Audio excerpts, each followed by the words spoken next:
right. Well, thank you, everyone, for coming and taking the time out of your day to do this. This is really important.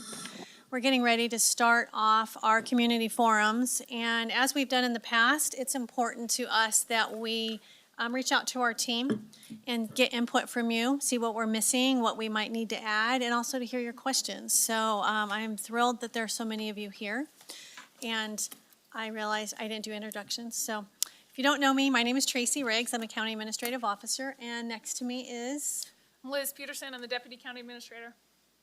So we have a bunch of information we want to go over with you, and then we want a time just for you to ask questions, and we'll do our best to answer those. If we can't answer them, we'll get the answers if we can. But I want everyone to feel comfortable that this is that space for you to have that time to ask those questions. And then if you have questions later, please don't hesitate to reach out to any one of us in our office, now or anytime in the future, whether that's email, that is to come by and see us. We really are here for you, and we want to make sure that if you have questions about any part of county operations, any part, that you come and you ask us. And there's nothing that's a secret, and we love the opportunity to be able to engage. So I'm waiting, trying to decide. I think we'll go ahead and get started because I know everyone's really busy. I'm cold, so hopefully, if for those of you who are cold, I see a few putting on coats. We're doing our best to regulate it. I know Glenn was in here earlier trying to get it going, so if you don't have sweaters, you may just have to huddle a bit until we get through this. So thank you, and so Liz is going to take you through our presentation, and then we will have plenty of time for questions and anything else afterwards. So thank you. Okay, thanks everyone. I do want to mention too that the numbers that you'll see today as we talk about like the county's budget are all based on the recommended budget that the board approved in June. We are still in the process of refining all of those numbers now that the fiscal year has closed. And so we will be making some slight adjustments up and down. We'll be bringing those to the board starting on September 17th for kind of their direction, and then for final approval on October 1st. So just so you know, everything that you're seeing is based on the recommended budget from June. There you go. All right. So first, we just wanted to briefly touch on the Board of Supervisors, their top priorities. Every year they spend some time, a few days, doing a strategic planning workshop. And this year the board adopted these 4 priorities. So fire protection and public safety, infrastructure, community health and prosperity, and employee excellence and organizational resilience. And everything, particularly in the budget, but sort of everything we do, really should be focused on these 4 priority areas. And for the most part, that is the case. Okay, next I just wanted to talk briefly about the county's budget cycle. It is sort of this cyclical thing, and often the budget is, different stages of the budget are overlapping each other. But so right now you heard me talk about the recommended budget. So that goes to the board in June for approval. We have to have something approved so that we can have some money to spend starting July 1st. Our fiscal year goes from July 1st through June 30th. And so we go to the board, we go to the board a lot, but kind of the final time, it's at the end of June usually. And that is when the board gives us their recommended or approves their recommended budget. That recommended budget always includes the estimated beginning fund balance. And the fund balance is, think of it like your checking account, and it's kind of what you have left over after you've paid all your bills and after you've gotten your paycheck or whatever. So it's that leftover amount. So it's leftover from the previous year. That recommended budget is always estimated because the fiscal year ends June 30th, but we go to the board kind of June 18th or June 20th it was this year, or the 18th. One of those days. we didn't have all of the books closed. And so we make estimates. So all of us departments, we look at our budgets and we say, okay, how much revenue do we think we're gonna pull in based on what we've pulled in so far? Or do we think we're gonna spend everything that we spent? And we make adjustments up or down based on, our best guesses. And by our, I mean all of us. I'm seeing a lot of faces that contribute to that work. And so then we go to the board with what we estimate we will be beginning in our fund balance, and we have multiple funds, and we'll talk about that. And then we balance the budget at the recommended time in June. But then Debbie's office, the auditor's office, sorry, I have to get used to that since Debbie retired. They reconcile everything, they close the books, they spend kind of July and good part of August reconciling everything to get us what our actual fund balance is. And again, that's that, what are we carrying over from the previous fiscal year? So then we go back to the board for the adopted budget, and that's when we have what our actual fund balance is, and then we balance to that number. And that this year, well, it typically happens around September. As I mentioned, we're gonna be going to the board for the official kind of approval adoption on October 1st this year. It has to, by law, be adopted by October 2nd.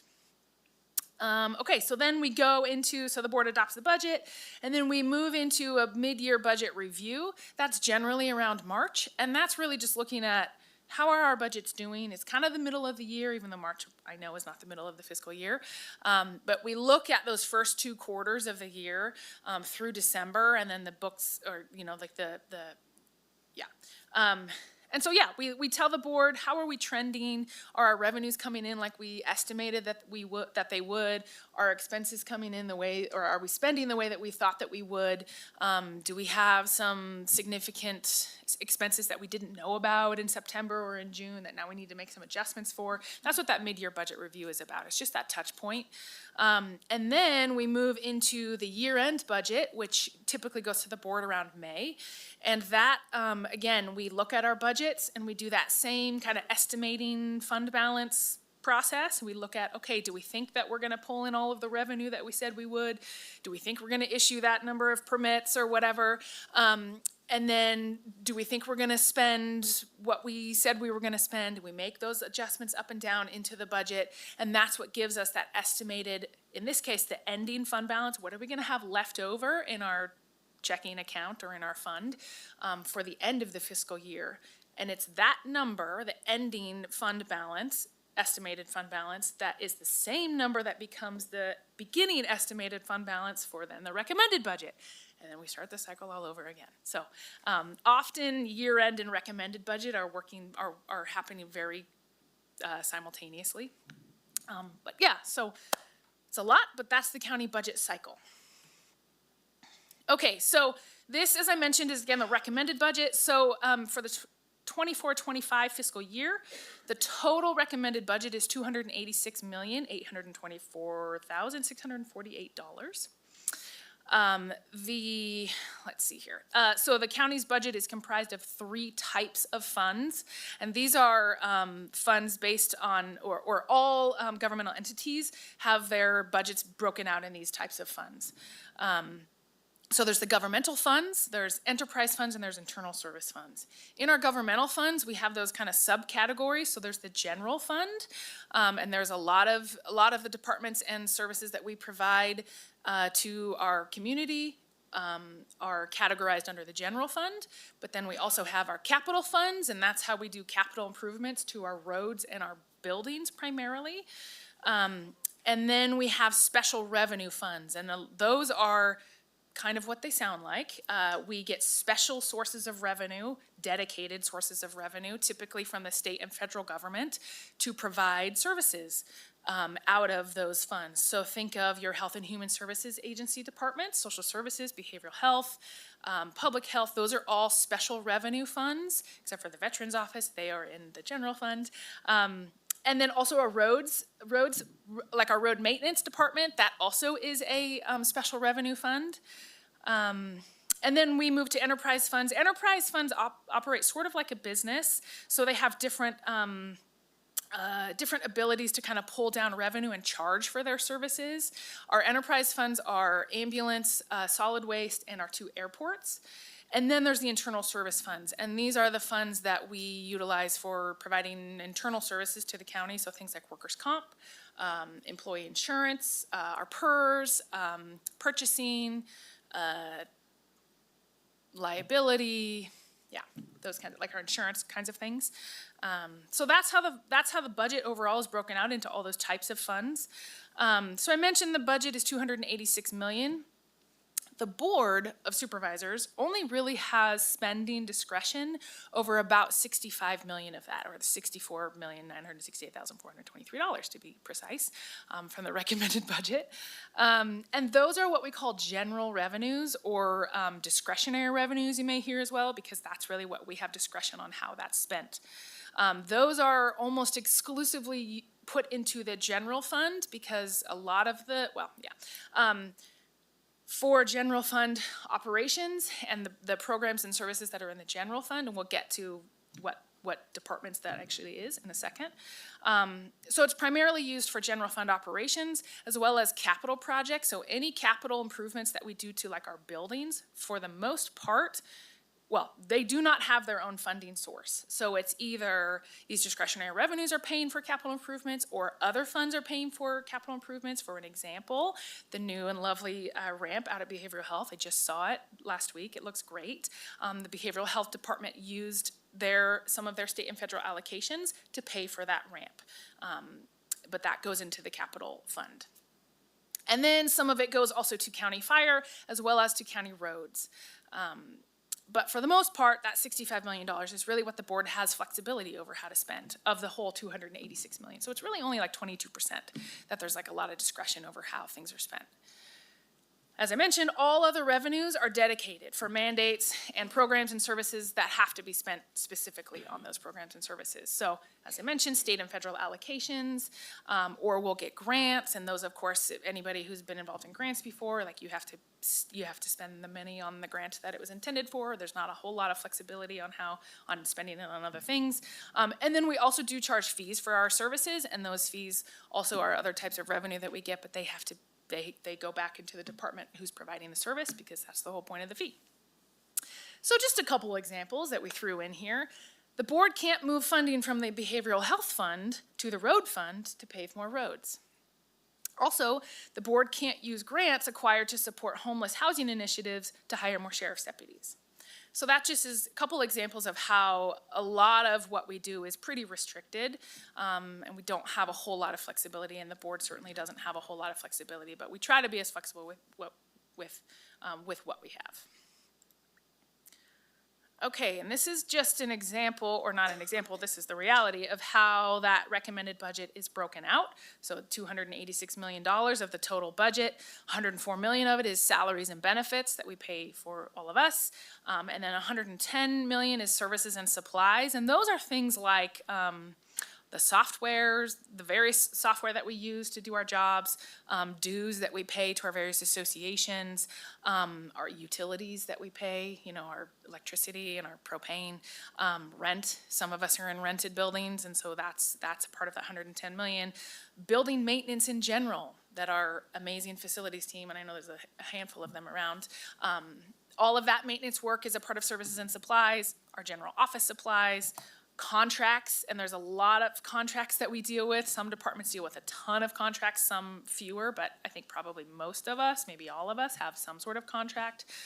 So all of that gets budgeted in services and supplies as well. And then the rest is $70 million. There's fixed assets, which is things like vehicles and some of our like software, hardware stuff. And a variety of other, in total, about $10 million of contingencies, but again, that's across all funds. So the general fund, the behavioral health fund, the social services fund, et cetera, et cetera. Okay. So I want to talk briefly about some of these costs that rise that are outside of our control, and truth be told, I doubt a lot of this is going to be news to any of us that we're, in the thick of it. So first, one of the things we deal with it's outside of our control that has an impact on our expenses is natural disasters.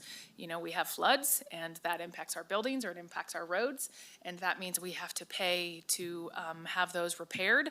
In some cases, we get reimbursed from our insurance. In some cases, we get reimbursed from FEMA or Cal OES. In some cases, we don't get reimbursed at all, and we have to eat that cost. But nevertheless, we're seeing an increase in natural disasters, and particularly as our infrastructure continues to deteriorate with not a lot of significant capital improvements put into it, you know, maybe a smaller disaster is going to have a larger impact as far as the damage that we might see. Another thing is contract increases. Again, anybody in here who's dealing with contracts knows everything is increasing. We're seeing, you know, a CPI increase of 5% every year for our contract, or we're seeing, you know, the cost of materials. I'm looking at some of our fleet people. I can't imagine what we're seeing with some of our, you know, increase in like parts. So we're all kind of dealing with contract increases. Again, that's outside of our control. Then we also have the need for competitive wages. This is the reality. We compete with not only counties that surround us or that neighbor us, you know, or other local governments, you know, other special districts or whatever for similar services that we provide. But also a lot of times we compete with the private sector.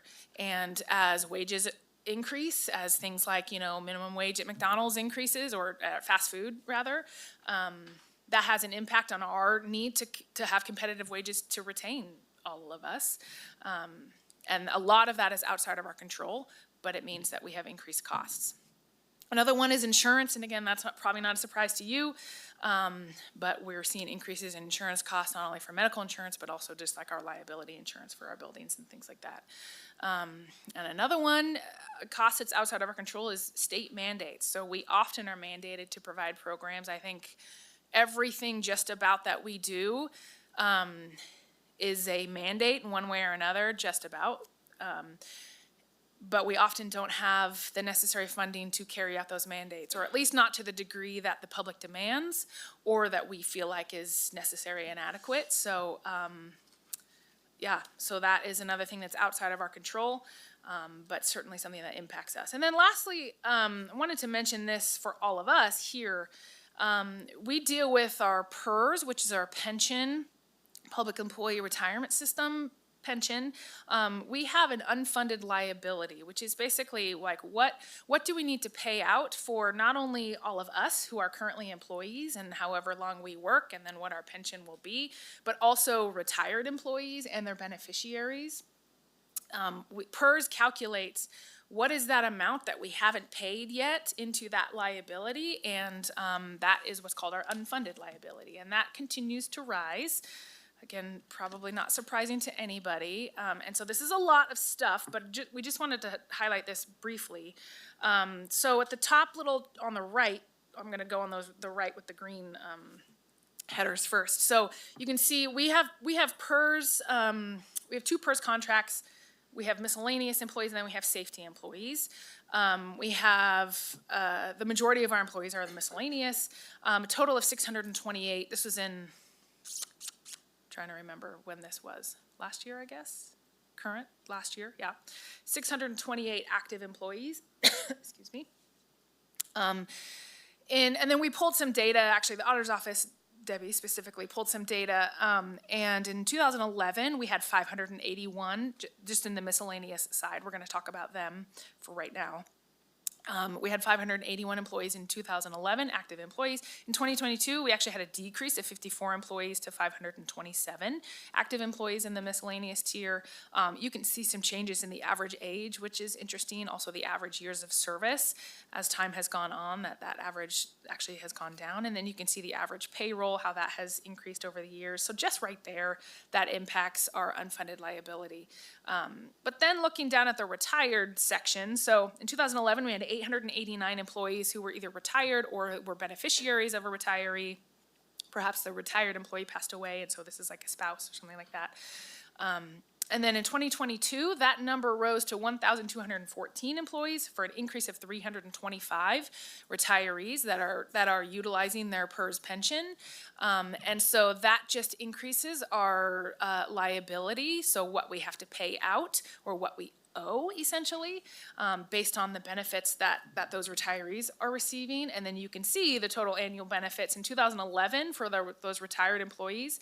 Annually, we were paying out $9.4 million in 2011. In 2022, that number increased to $19.5 million. So an increase of $10 million over about 11 years. And so again, that just is increasing our liability. And then the active to retired employees. So you can see in 2022, there are 0.43 active employees to every retired employee. And that, of course, is consistent nationwide with what we're seeing with like Social Security and others, where there are fewer new employees coming into the workforce with a larger number of employees who are retired, who are pulling on the system. And then I just want to take you over to the blue chart. As a result of increased liability or unfunded liability, PERS in 2017 or thereabouts, we'll say, looked at every entity in the state, every governmental entity that's a PERS, utilizing PERS, and said, okay, if all of your retirees and their beneficiaries and all of your active employees were to retire right now, or say the county shut down or something like that, and you had to pay out everybody, you've contributed some to your PERS because we do contribute every year. What's that unfunded part right here? And they took that number and they amortized it out over 20 years like a mortgage, and they assign a fixed payment that goes that we now pay. This started in 2018, so you can see on that chart there in 2017 we had no payment. In 2018 it started at $4.2 million. And so that is a way that PERS is trying to get us to fund this unfunded liability at a faster rate, because again, our active employees are not, we're not paying in at the rate that retirees are pulling down. And so in 2018, it was $4.2 million. In 2025, just a couple weeks ago, the auditor's office cut the check to PERS for $11.7 million, almost $12 million. This is money that we never paid before 2018. This cost is spread across every department that has employees in it. And about 60% of it or so is paid for out of those general revenues that we talked about, where the board has discretion. But again, this is one of those instances where actually the board doesn't really have discretion because we have to make this payment. But part of that comes from that $65 million. And then you can see PERS always gives us a forecast of what they think our payments might be for the next 5 years. Debbie says that they're never accurate, but this is what we are anticipating moving forward. Okay, so what are we doing to plan for the future and to reduce costs? There's a lot, but so we started a couple years ago a Section 115 plan, which is a trust fund that's outside of our normal treasury that we have, that's invested with a different entity, and it's a way that we can set some money aside specifically for our PERS unfunded liability. We had some fund balance a couple years ago, and so we put $2 million into that fund, and that's across all funds, so not just the general fund, but for everybody to contribute to. So that is growing, and that's there should we need to pull on it if things get really bad in the future. Also, our reserves are funded at the highest they've ever been. Right now they're at about $4.5 million. We did have to use $500,000 this year to balance the budget, but despite that, we still have our reserves, which those reserves are set aside, and the board can only touch those during the budget process or in times of fiscal emergency or a declared fiscal emergency. It's pretty strict on how we can use that, but it's set aside in case. We also prepay that PERS fixed payment, so that nearly $12 million I was talking about. The auditor's office, cut that check. We get a $300,000 savings if we prepay it all at one time, rather than if we were to pay it over the course of the year. That's one thing that we've done for a lot of years. We set up also an IT internal service fund. That's what the ISF stands for. And this is one of those things to prepare for, as our friend Trevor says, technological debt that we have taken on, especially during COVID. We purchased a lot of various technological equipment, computers, but other things. And so Every department contributes just a little bit toward this ITISF every year, and we set that aside so that we can replace things when we need to. A couple years ago, when we were purchasing a new finance system, one solution, we actually had to go into debt to get that, and so we actually are still paying our debt payment on that. And so this is a way that we don't have to go into debt into the future. It's just setting a little bit aside so that when it comes time to replace, we've got money there. Another thing we do is we use fund balance as much as possible for some of these one-time unexpected things. We had some storm damage to our roads a couple years ago, and we were able to use some fund balance to repair roads. And so rather than, I don't know what we would have done. But the county often has a match component, even if, say, FEMA is paying the majority of the work because it's a declared, disaster, like federally declared, we still have some portion that we owe, and so we used fund balance to pay for that. Another thing we do is, as much as possible, we're trying to get out of rented buildings and into existing buildings that we own. So an example is the ambulance fund bought the building that public health is in, and we are in the process of, or will be in the process, or we are in the process, I'm looking at Mo, to renovate that building so that ambulance can move in. Public health, of course, will still stay. Yeah, and so it's just a way to kind of leverage some of the other funds that we have.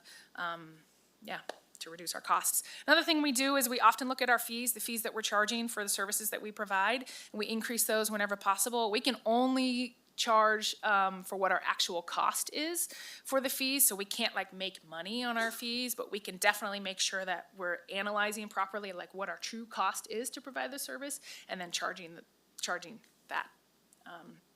Another thing we've done is the board has adjusted their budget policies over the years to, and there's a lot in that, but things like increasing the amount that they put toward reserves every year, utilizing portions of that fund balance to balance the budget, and there's a handful of other things associated with the budget policies that that set us up for future success. Another thing we did is we eliminated the Office of Revenue Recovery a couple years ago, or last year, sorry. Which is a department that we had. Fortunately, we were able to place all of the employees into other departments. But that was a department that used to be able to pull in revenue for the services that they provided.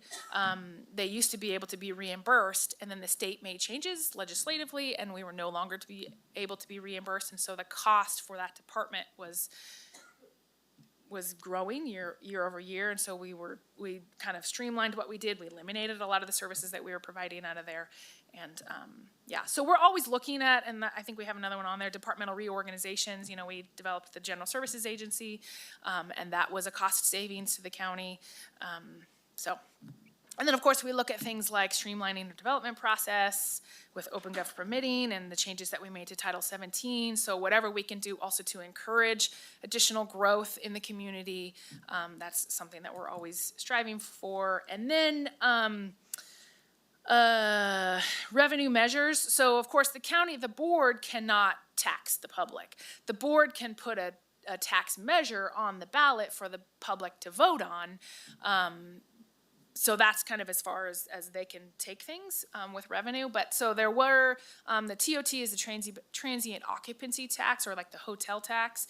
That has increased twice over the last handful of years. In 2010, it increased from 8% to 10%. And then in 2021, it increased again from 10% to 12%. And again, that was voter approved. So, the board has put a sales tax measure on the ballot as well. But again, that's as far as we can do with increasing our revenue. We're really limited, frankly, on our abilities to increase revenue. So, but yeah. So speaking of revenue, these are going back to that $65-ish million of general revenues or discretionary revenues. You can see how it's broken out. So about 51% is property tax. 12.5% is TOT, that transient occupancy tax. 11% is A87, and A87 is actually a revenue that comes into the general revenues that's paid for by non-general fund departments, and it's for the portion of a handful of administrative functions and internal functions that departments provide to those non-general fund departments. So things like facilities, IT, all of the departments in this building, and I think a couple others. That might be it. So it's revenue into the general revenues paid for paying for general fund services, but it's paid for out of non-general fund departments. So it's a little bit, anyway. And then 10% sales tax, and then you can see the other and how that's broken out. So primarily it's those three taxes and then the 887 that are the primary drivers of the $65 million of general revenues. So let's talk a little bit about property tax. Of all of the property tax that comes into Tuolumne County, only 26% of it is used for county services. The vast majority, 64%, is used for local school districts, county school districts. About 5% of property tax that is collected goes to other fire districts that we have. 4% goes to some of the other special districts that we have. Think about like utility districts or sanitary districts. And then 1% of the total property tax that's collected goes to the city of Sonora.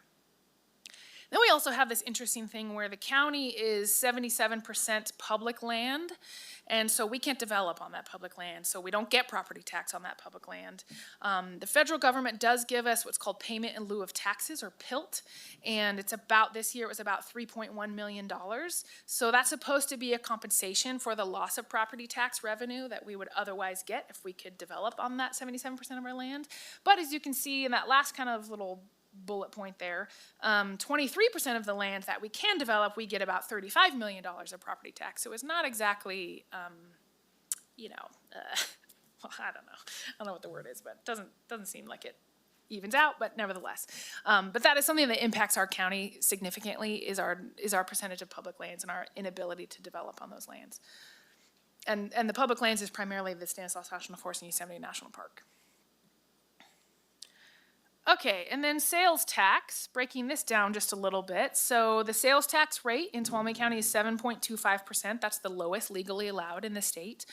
Of that 7.25%, 6% of it goes to the state of California that we pay, goes back to the state. 1% of it comes to the county, and then 0.25% of it goes to TCTC, which is the Tuolumne County Transportation Council.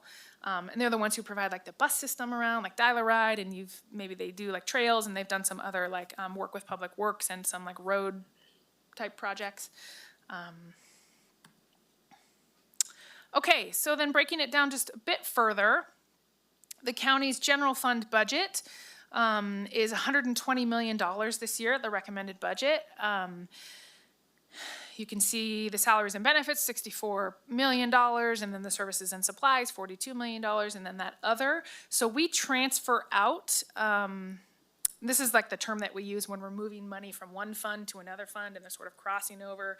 The transfers out of the general fund go to, there's a portion of the revenue that comes in those general revenues that's a part of realignment, that the state realigned how things are, how revenue is allocated. And so it's about $3.5 million or so that gets transferred out to Health and Human Services for the services that they provide. That's a requirement. We do it every year. We have to do it. We also transfer out about $775,000 to roads, and we are required to do that. It's called a maintenance of effort. So the general fund is contributing in sort of partnership with what the state is contributing for road maintenance. And then we also transfer some out to county fire. And then we also transfer some out to capital, as I mentioned, because capital doesn't have its own funding. It only gets what people transfer in. Yeah, and then this year we had some homeless grants that we also transferred out, about $2.3 million. And I mentioned debt payments. We have about $2.5 million of debt payment every year, and that's for the jail that we built, as well as the IT loan or bond that we took out, as well as the Jamestown mine. And contingencies are at about $1 million. Recommended budget, they were at about $1 million in the general fund. Okay, these are all of the general fund departments. Again, a lot of the services that we provide, that the community might recognize, are here in the general fund. Yeah. So let me just talk just briefly about just some examples of how we use those general revenues, that $65 million of primarily taxes, sales tax, TOT, and property tax. How that's used, just some examples. So the sheriff's office, their cost center for the sheriff coroner, they provide all kinds of wonderful services, like patrol and investigations. They provide coroner services. They issue ABC licenses. They assist, of course, with evacuations during emergencies. They provide search and rescue services. They issue concealed weapon permits, all kinds of other things. Their departmental revenues, which include the grants that they pull in, the allocations, if they get any kind of allocations of revenue from the state or federal government, as well as fees for services that they provide, things like concealed weapon permits or whatever, totals $5.2 million. Their total expenses for their budget is $17 million, leaving a shortfall or kind of a gap to be bridged of $11.5 million. And so how we bridge that gap is we use that $65 million of taxes and we plug that hole for $11.5 million. Moving on to the Community Development Department. So they issue building permits, they provide construction safety oversight, code compliance, restaurant safety inspections, land use planning, a whole lot of other things. Their departmental revenues, so their allocations, specifically their grants and their fees for service, is about $2.6 million. Their total expenses for their budget or for their department is $5.3 million, with a net cost, we call it. That's really the term that we use, a net county cost of 2.6 or almost $2.7 million. And so again, we utilize that tax revenue to fill that hole to balance the budget. And then moving to library, they provide literacy programs, children's story times, DVD rentals, a STEM program, adult social activities, mobile library program, and a lot of other amazing, wonderful things. Their departmental revenues are $80,000. And their total expenses, which include salaries and benefits and everything else to operate as a department and the 4 branches that they have, is $1.3 million, leaving that hole to be filled of $1.2 million. And again, we use those taxes to backfill that. So that's how we balance the budget. It's not a lot of, it's relatively simple when you break it down that way. It's just, not as simple to actually do. And then these are our non-general fund departments. So I know a lot of you in here are not in the general fund, and so you'll probably recognize your department one way or the other. But things like our road maintenance, the fire department, our fleet services, behavioral health, social services, thank you. And then you can see that last grouping starting at liability self-insurance all the way down. Those are our internal service funds. Okay, so let's talk a little bit about forecasting for the future. So we spent a good chunk of the summer really analyzing the past kind of 15 years or so of expenses and revenues across all funds, and really looking at what kind of growth have we seen over the last 15-ish years, and then using that as a way to project what might we see into the future. And we did this presentation to the board. It's on the website. You can look at it if you want to. So we looked at our general revenues, and again, those are those taxes, the property tax, TOT, sales tax. We estimated, looking at historic information, we estimated about a 4 to 5% growth each year. And then we looked at our general fund just to clarify, this is just the general fund. Then we looked at our departmental revenue growth, again, allocations, fees for service, any grants that maybe we've been able to pull in. We have seen about a 5% growth year over year, some more, some less, but on average about 5%. That's what we use, that's the number we use to project into the future. Then looking at the expenses, we looked at salaries and benefits increase, and we looked at what we've done historically. We estimated about an 8% increase year over year. And then we looked at services and supplies, and same story, about an 8%. And so we put this multi-fund or multi-year general fund outlook together, and I know it's a lot of numbers, but so looking at this first column here, you can see that our departmental revenues, I'm not going to get into all of that, but anyways, you can see what our revenues are and what our expenses are. And as I showed you on the last slide, here, where both our revenues and our expenses are increasing. But our expenses are increasing faster than our revenues are. And that's really what became clear when we put this kind of trends presentation together. And so that's what you see here. The charts below, you can see revenues are increasing, expenses are increasing, but our expenses are outpacing our revenue growth, which means back to what can we do to kind of control things. We don't have a lot of control over revenue. So really our only option is to reduce costs when we look at balancing our budget. And so that first column, again, that's the recommended budget that I took you through. There's that $2.5 million debt payment, et cetera. And then you can see what we're projecting out for the next 3 years based on those percentages from the last slide. And so this, then you can see our estimated beginning fund balance. Again, that's what was kind of left over from last fiscal year, about $2.5 million.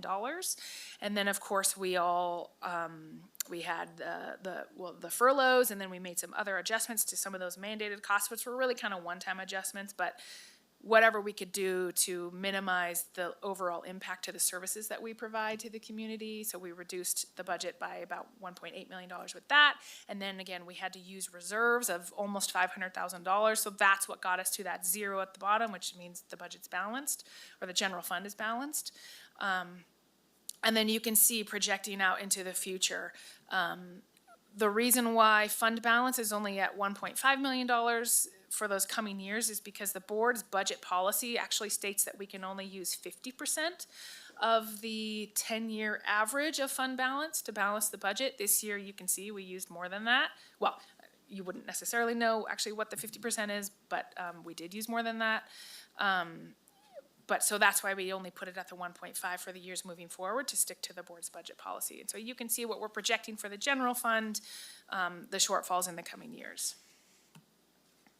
Okay, and then we just wanted to break this down just a little bit for salaries and benefits and just give a little, I think insight maybe, I don't know. So this is an employee, this is just somebody I made up, this is not a real person. But let's say the employee is in OE3 and they've been employed with the county since 2021.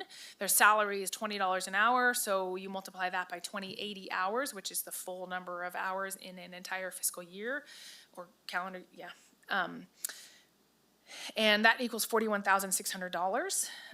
But then, of course, we also have health insurance, and so we are going to assume that this person is taking the family health cafeteria amount, which is $2,384, and so you multiply that by 12 months because that is a monthly contribution.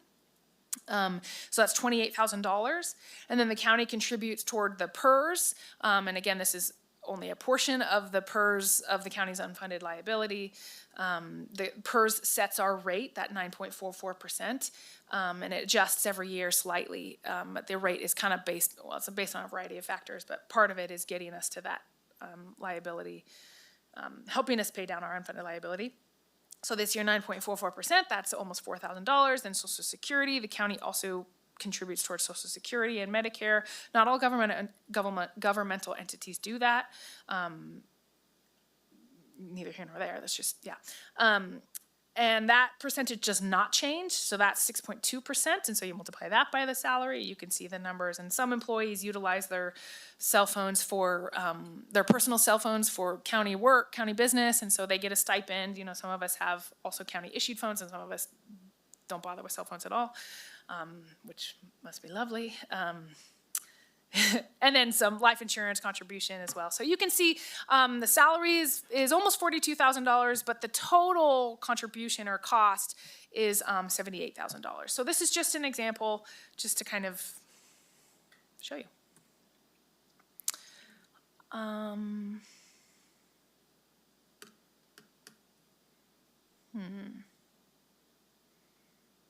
Yes. Sorry, I don't know why that didn't. Whatever. I don't know why that little piece of the pie didn't. You get it.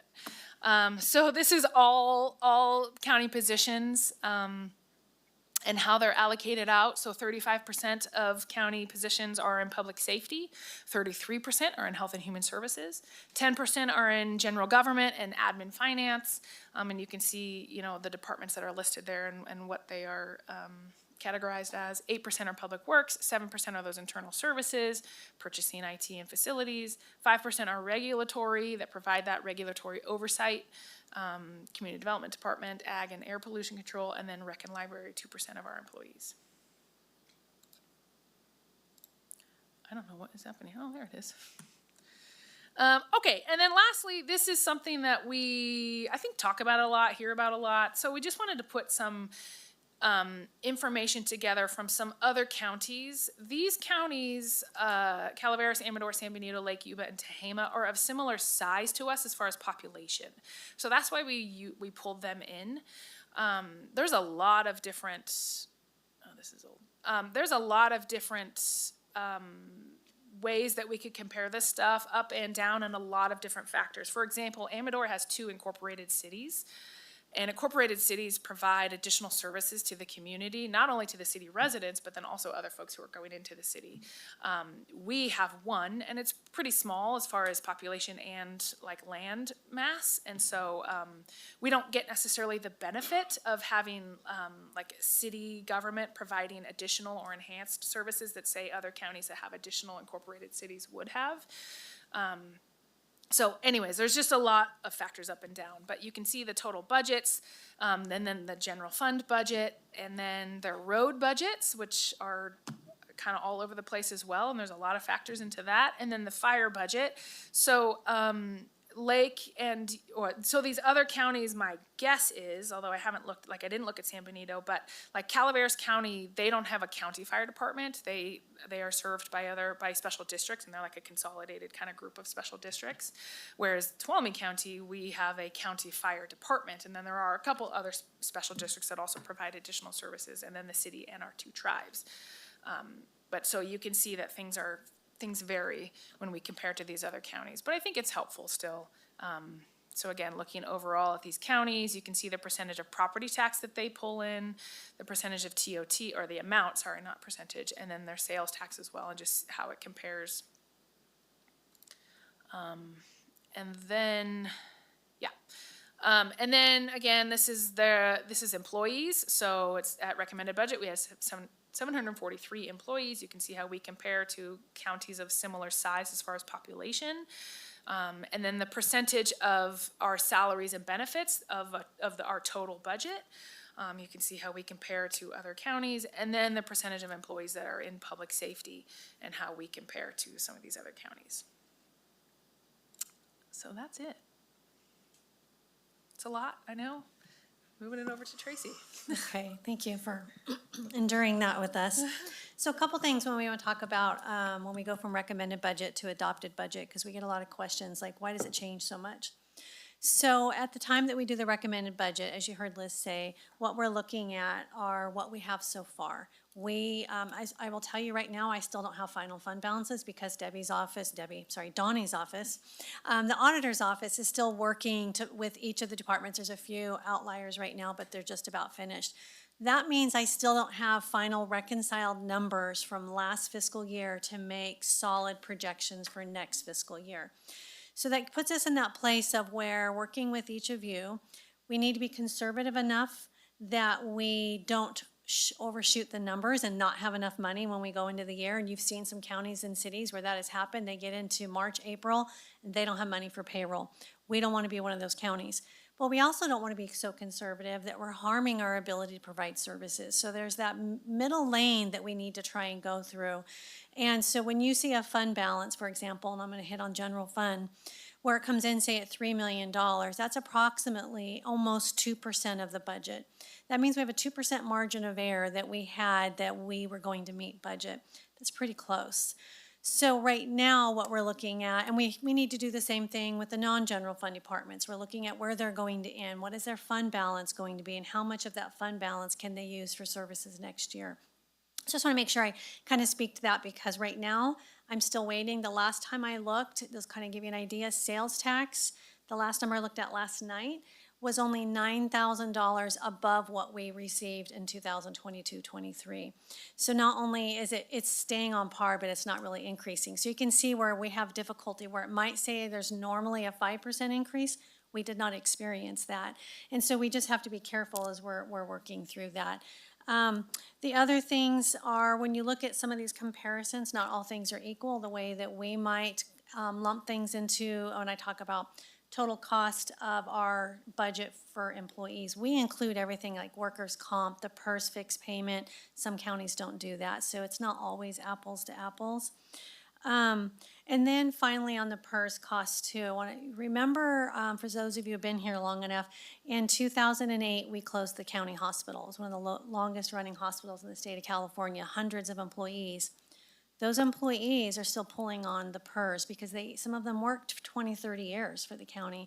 So every time an employee comes into the county, a piece of that employee always stays with us, even if they move.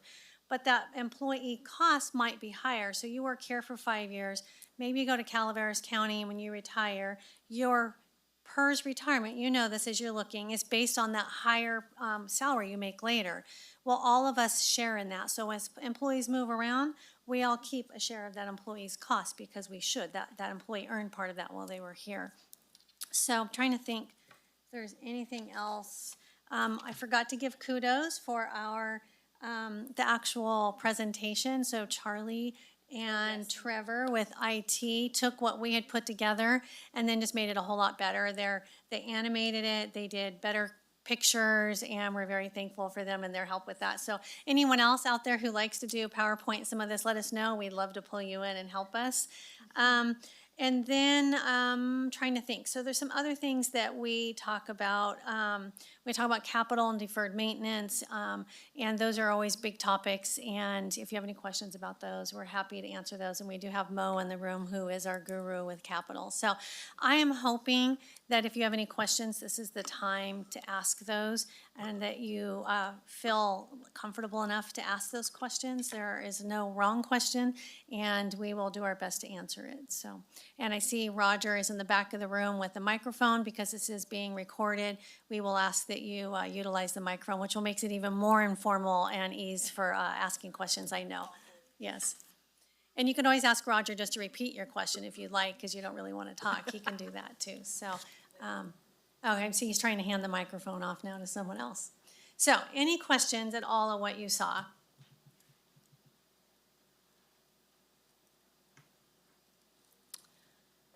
Any comments or concerns that you might like to relay? I know you have them. We did do this, a remote with employees on last week? Friday. I can't remember what day it is anymore.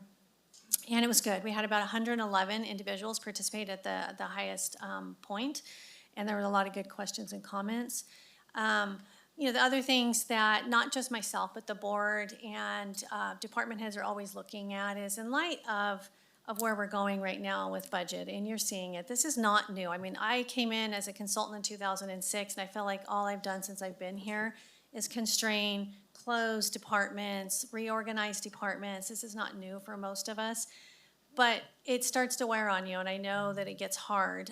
But we are always looking for ways that we can show appreciation and respect for you and all the work that you do and that toll that you take on every day and coming in. And so we're always looking for some creative ideas of what that might look like. So I'm also wanting to hear some of that while you're here, if you would be so bold as to share some of those. And remember that those are shared with the rest of the leadership team and the board as we go through and look at other things that we can do into the future as we progress through all of this. No?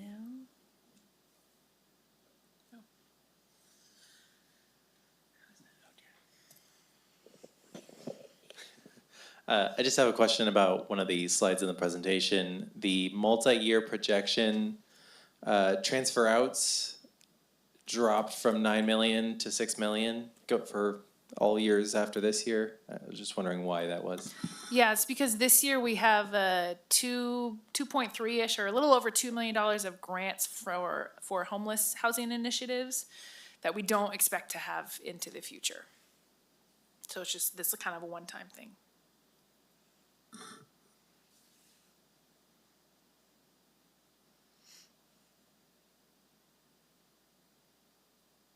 All right, I don't want to stare at you all and make you uncomfortable, but we are here for you. You can also ask questions after. We'll stick around.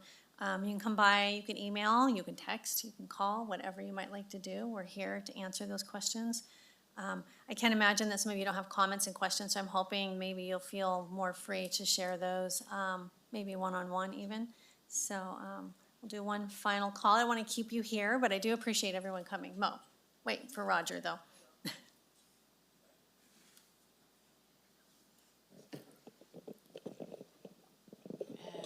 Thank you. So this was a lovely presentation. Thank you so much, but it was geared towards us as employees. And I know the CAO's office and the board is going to go out to the community.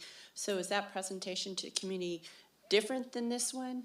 And kind of how so? Can you just let us know how so? Yeah, so we start those, is it tomorrow? The remote? Wednesday. Wednesday's the remote. So we have remote on Wednesday. You can tell I'm really doing good here. Day by day. And then we have another one on Thursday. Thursday. And then we have several as we move into the rest of the month. So yes, that presentation will be different.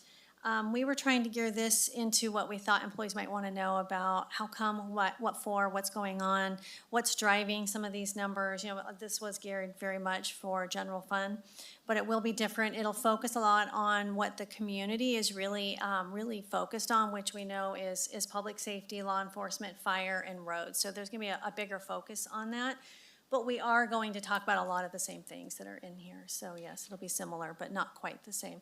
And I would encourage you to come to those as well. There will be at least one board member at those, and we'll be there and we'll be available afterwards to answer any questions too.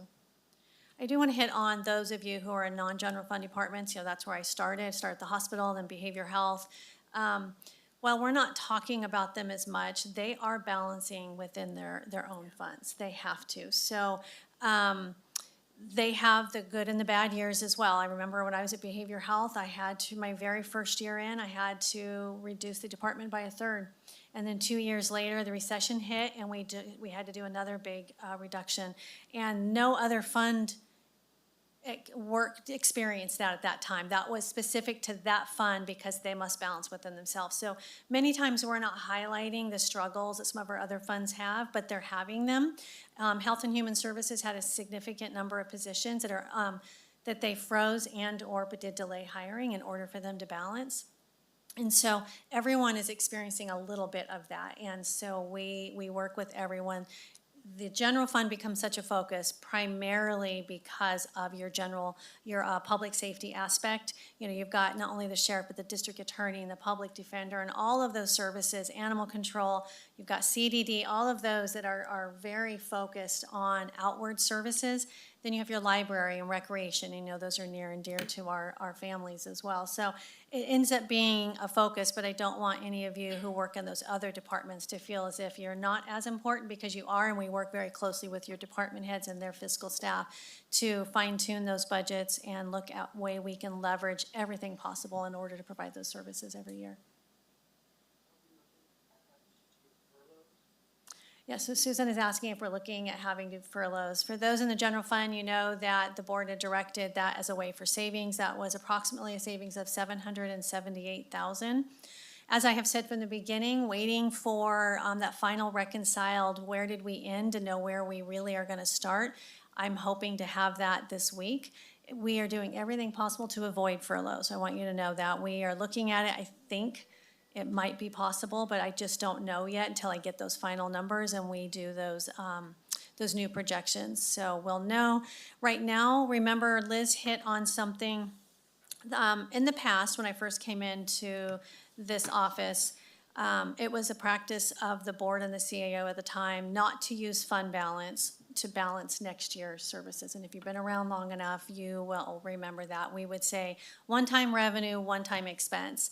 And I know it was a conversation I had a lot with my predecessor about when you always have a certain amount of fund balance rolling forward, doesn't that make it recurring? And shouldn't we be able to use a certain percentage of that in order to balance the next fiscal year? Because you can imagine this year we used $2.5 million. Had we not used that $2.5 million of fund balance, we would have had to take apart more services. So we created a budget team, and we kind of didn't talk about that, but the budget team is actually comprised of not only department heads, but their fiscal staff as well. So we get a team of about 50, 55 people, And we're all talking about budget now, and it's from all the funds. So we developed some budget policies that we asked the board to consider, and they did, and they approved it.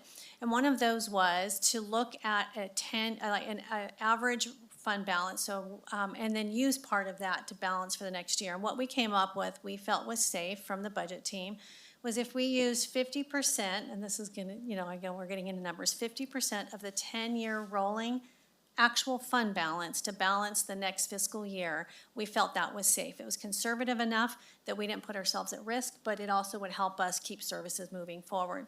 The board approved that. So for the last couple of years, really last 5 actually at this point, we've been using a percentage of fund balance to balance next year. We are above that amount right now. So even if fund balance comes in higher, and I expect that it will, we should not be using that to balance for next year because we start compromising our ability then to balance the following fiscal year.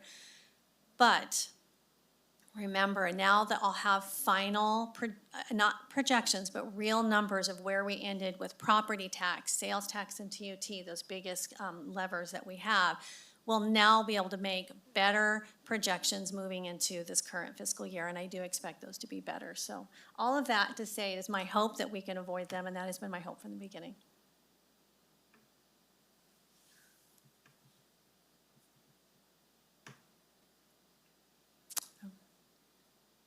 Okay, guys, I really appreciate you coming in. And again, if you want to stay later because you want to chat or you want to send emails or texts or calls, please do that. And we look forward to seeing you soon.